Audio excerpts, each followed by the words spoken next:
This is another tutorial on electrolysis. I'm going to be starting off quickly with electrolysis of aqueous copper sulfate. Now, copper sulfate is CuSO4, and aqueous obviously because you know that solid CuSO4 will not conduct electricity. We need it either in the aqueous state or in the molten state. So here we're taking aqueous. Now let's just take our electrolytic cell. So you have CuSO4 over here, and sorry, yes, forgot about the cathode and the anode. So I'm gonna go over this quickly because I think you guys know what's going to happen. CuSO4 and it's aqueous, remember? Aqueous, so there's an H2O as well. So both of these will get dissociated. I'm going to make this in different colors. Making Cu with pink, you'll see why later. So this is Cu2 plus. Then we have the SO4, which is also 2 minus. Then we have the H plus from the H2O, and we have the OH minus as well. So you can see that the two cations competing here are Cu2 plus and H plus. And if you look at the anions, it's OH minus and SO4 2 minus. Now if you look at the electrochemical series for cations, hydrogen actually comes before copper, even though it's very low down. Copper comes even below hydrogen, and as you know, when you're talking about cations, the one lower will get discharged. So here this gets discharged, the H plus just remains there. And here again it's like the last example, you have OH minus and you have SO4 2 minus. So as we discussed, OH is the first in the anion series, and so it will get discharged first. So the Cu2 plus and the OH minus are getting discharged. Now so over here we can write Cu2 plus, I'm saying Cu, and here OH. Now originally CuSO4, I think you'll do it later under analytical chemistry as well. It has this bluish color. Aqueous CuSO4 as well has this bluish color. We're talking about solution here, so it has this color, and this is actually caused due to the Cu2 plus ions in them. But here you can see in this example, those Cu2 plus ions are just going and getting discharged. So your electrolyte no more has those, and those are the ones which impart that bluish color. Now let's just show the cathode anode. Now actually Cu as just the metal, that is just Cu, no pluses over there, it actually has a pinkish appearance. So it gets discharged at, I'm going to do this in a different color, sorry. So, cathode, anode. This is what it is originally.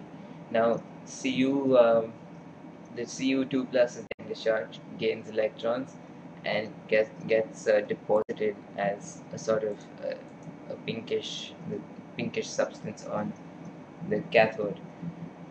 So if you draw the second, at a later stage, how will the apparatus look like?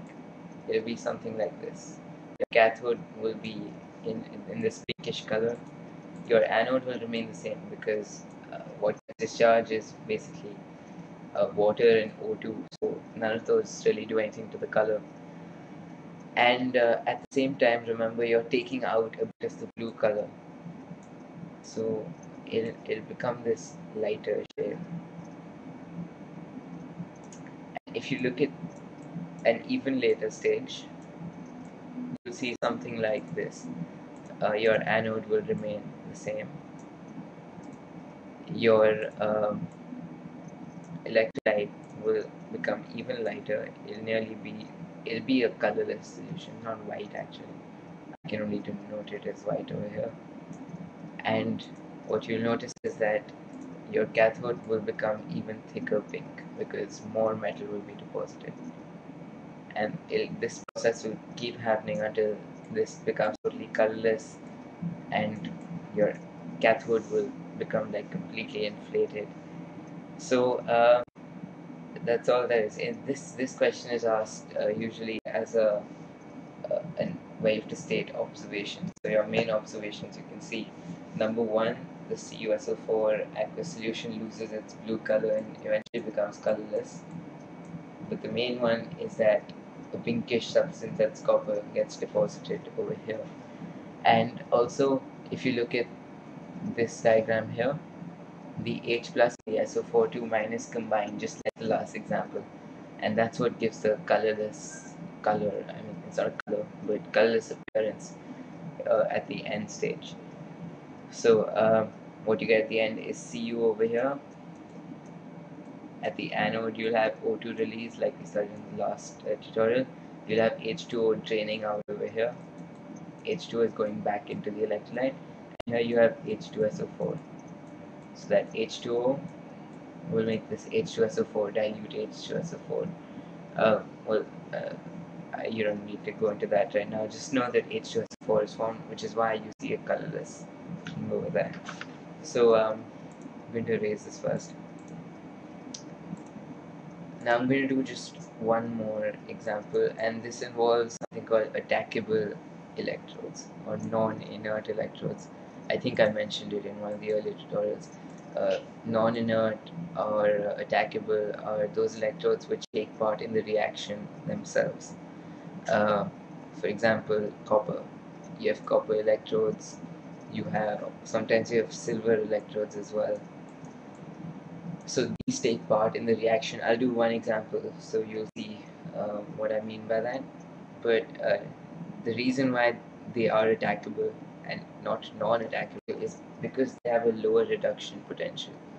So these basically take part in a reaction more easily than other substances like graphite or platinum, right? Which we've been using so far. So now I'm going to come into attackable electrodes.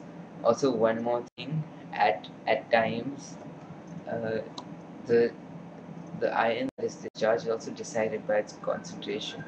So you have concentrated H2SO4 or something like that, and that means there's H2SO4 in large amounts, and there's very little H2O. So you have OH minus here, and you have SO4 2 minus. These are competing. Say you have like 10 of these. For every 10 of these, there's just like one of this or something. Now, if you look at electrochemical series, this should get discharged because it's higher. But in truth, if this number over here, since SO4 2 minus in such a large number, it overrules the fact that OH is higher in the series. So that becomes inconsequential. You don't need to go over much of this, but just know it can come in your theory, but you should know this. So I'm going to do one example, and that is electrolysis of copper sulfate. Again, instead of non-attackable, we're going to use attackable, and our attackable electrodes are going to be Cu. So CuSO4 and its aqueous solutions. We have H2O as well. Now you can say that this will get dissociated to CO2 plus. This will be SO4 2 minus. Over here you get an H plus, you get OH minus.